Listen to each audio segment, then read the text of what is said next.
After last week's loss against Unioto, the Waverly Tigers look for their next big win against the Chillicothe Cavaliers. But this Week 4 game for the Tigers was much more than a normal game. It was the annual homecoming game for the Tigers, and a large amount of the community came out to support the team. This crowd was cheering, screaming, and shouting, making sure the Tigers knew that they were behind them throughout the entire game. Heading into the first quarter, the Cavaliers looked to make a statement against the Tigers on the offensive end.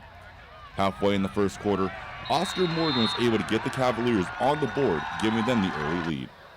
Then only minutes later, Maxwell Lee was able to capitalize on another Cavaliers possession, making it a 14-0 game. With less than 2 minutes to go in the first, Maxwell Lee decides to run it back as he gives the Cavaliers back-to-back scores in the first quarter. For the game, Lee ran for 110 yards and gave the Cavaliers 3 touchdowns.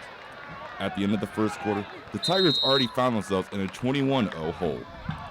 In the second quarter, the Tigers decided to turn it up against the Cavaliers.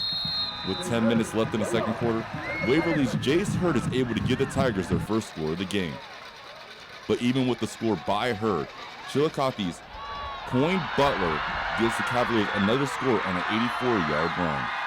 Even being down 28-6 in the second, the Tigers will not give up in front of their home crowd. With 6 minutes and 10 seconds left in the first half, Jason Hurd does not give in, as he is able to give the Tigers another score in the first half. For the game, Hurd was able to run for 85 yards and give the Tigers 2 touchdowns. Then before the first half runs out, Cavaliers' Tavion Galloway is able to get the end zone corner catch as he is able to give the Cavaliers another score. For the game, Galloway caught for 46 yards and 1 touchdown.